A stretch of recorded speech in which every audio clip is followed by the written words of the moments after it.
फक्त एका बटाट्यापासून 15 ते 20 मिनिटात अगदी कुरकुरीत क्रिस्पी बॉल्स तुम्ही सुद्धा नक्की करून बघा, जे मस्त गरमागरम चहाबरोबर, कॉफीबरोबर किंवा मधल्या वेळेत खायला अगदी बेस्ट आहे. लहान असो मोठे असो, काहीतरी कुरकुरीत खायला आपल्याला नेहमी आवडतं. मग हा बटाट्याचा युनिक नाश्ता नक्की करून बघा. रेसिपी जर आवडली तर लाईक करा. चला तर मग सुरुवात करूया. आता हा बटाट्याचा कुरकुरीत झटपट नाश्ता बनवण्यासाठी सगळ्यात पहिल्यांदा इथे आपण एक मध्यम आकाराचा उकडलेला बटाटा घेतलाय. आता हा नाश्ता ना तुम्हाला उपवासासाठी, बिना उपवासासाठी असे 2 प्रकारात तयार करता येतील. ते पुढे व्हिडिओमध्ये सांगितलेलं आहे. आता सकाळी वरण भाताचा टोप लावला होता, त्यावरच एक बटाटा पण उकडत ठेवला होता. मोठा असेल तर मधून चिरून तुम्ही उकडून घेऊ शकता. आता सिंपली एक तर हाताने कुस्करून घेऊ शकता किंवा हा आपण किसणीवर किसून घेऊ शकतो. एक मध्यम आकाराच्या बटाट्यासाठी साधारणतः 1 कप वरचेवर भरून इथे आपण तांदळाचं पीठ घेतलंय. वजनी म्हणाल तर साधारणतः 150 ग्राम प्रमाणात. आता तांदळाचं पीठ घ्यायचं नसेल तर याऐवजी तुम्ही ज्वारीचं पीठ सुद्धा घेऊ शकता. त्याने सुद्धा अगदी छान कुरकुरीत तुमचा हा नाश्ता तयार होतो. आता सेम नाश्ता तुम्ही जर उपवासाला करताय तर बटाट्याच्या ऐवजी तुम्ही रताळं सुद्धा दोघांपैकी काहीतरी एक वापरू शकता. वरईचं पीठ तुम्ही तांदळाच्या पिठाऐवजी वापरू शकता. आता यामध्ये एक मध्यम आकाराचा कांदा छान बारीक चिरून घेतलेला आहे. एक बारीक चिरलेली हिरवी मिरची घेतलेली आहे. उपवासासाठी करताय तर कांदा घालायचा नाही, फक्त हिरवी मिरची, थोडंसं जिरं घालायचं. अर्धा चमचा आपण इथे साधं जिरं घेतलेलं आहे आणि 2 ते 3 चमचे बारीक चिरून आपण कोथिंबीर घेतली. उपवासाला कोथिंबीर घालायची नाही. आता बिन उपवासाला करताय तर कोथिंबीरीऐवजी तुम्ही इथे बारीक चिरून पालक किंवा मेथीसुद्धा वापरू शकता. चवीपुरतं आपण इथे मीठ घेतलेलं आहे. तुम्ही तुमच्या चवीनुसार मीठ घेऊ शकता. म्हणजे उपवासासाठी, बिन उपवासासाठी असे हे दोन्ही प्रकारात तुम्ही हे बॉल्स तयार करू शकता. 2 प्रकारात तुम्हाला हा नाश्ता मी दाखवलेला आहे. थोडंसं हाताने चोळून घेतलं की सेम कपने अगदी पाव कप आपण साधं पाणी घेऊन अगदी थोडा थोडा पाण्याचा हबकारा मारत छान घट्ट पिठाचा गोळा मळून घेतला. खूप जास्त पातळ पीठ करायचं नाही. फक्त साधारणतः 4 ते 5 चमचेच आपण इथे पाणी वापरून असा हा पिठाचा गोळा मळून घेतला. अजिबात भिजत वगैरे ठेवायचं नाही. सगळ्या शेवटी चमचाभर आपण तेल किंवा तूप घालणार आहोत. थोडंसं हाताने पुन्हा एकसारखं मळून घेणार आहोत, जेणेकरून पीठ हाताला चिटकून बसू नये. जर थोडंसं पीठ एकसारखं करत याचे आपण छोटे छोटे बॉल्स करून घेणार आहोत. एक लहान लिंबाच्या आकारा एवढे. खूप जास्त मोठे करायचे नाही. छोटे छोटे केल्यामुळे अगदी आतपर्यंत लवकर ते तळले जातात, कच्चे राहत नाही.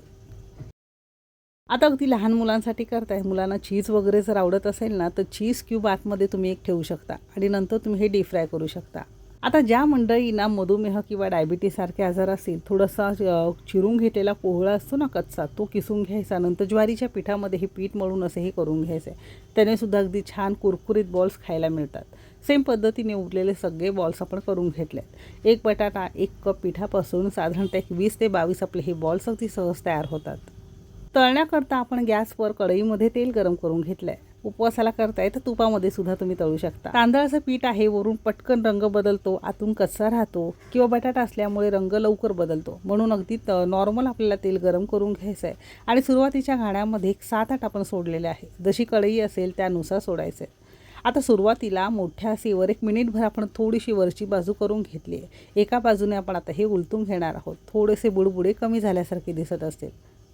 याची बाजू थोडीशी वर खाली करून मध्यम आचेवर एक 5-6 मिनिटं अगदी छान निगुतीने आपल्याला हे तळून घ्यायचे. म्हणजे आतपर्यंत अगदी छान कच्चे न राहता चांगले शिजून तयार होतात. तळताना खूप जास्त घाई करायची नाही. तेलाचा ताव खूप जास्त कडकडीत गरम नको. गॅस खूप जास्त मोठा सुद्धा करायचा नाही. एक 7-8 मिनिटात मध्यम आचेवर तुम्ही इथे बघू शकता रंग हलकासा गव्हाळ झाल्यासारखा दिसत असेल. एकदम मस्त परफेक्ट असे आपले कुरकुरीत बॉल्स खाण्यासाठी तयार झालेले आहेत. आता उरलेलेही पुढचा घाणा आपण सेम पद्धतीने तळून घेणार आहोत. आता तुमच्यापैकी ज्या मंडळींना असे हे बॉल्स आवडत नसेल पण कुरकुरीत खायला आवडतं, मग काय करायचं आहे, थोडे पोळीप्रमाणे छोटे छोटे गोळे करायचे आहेत. थोडीशी छान पातळ पोळी हाताने लाटून घ्या किंवा छान थापून घेऊ शकता आणि भाजून तुम्ही थालीपीठाप्रमाणे किंवा पराठ्यांप्रमाणे भाजूनसुद्धा खाऊ शकता. अगदी छान कुरकुरीत आणि मस्त लागतात. जितकी छान पातळ कराल ना तितकी लवकरात लवकर चांगली भाजून तयार होते आणि खायलासुद्धा छान कुरकुरीत लागते. तसंसुद्धा तुम्ही करू शकता. बघितलं, बाहेरून एकदम कुरकुरीत, आतून छान मऊ जाळीदार आणि मस्त असा हा बटाट्याचा नाश्ता तयार झालेला आहे. फक्त एका बटाट्यापासून असे हे कुरकुरीत नाश्त्याचे प्रकार तुम्ही सुद्धा नक्की करून बघा.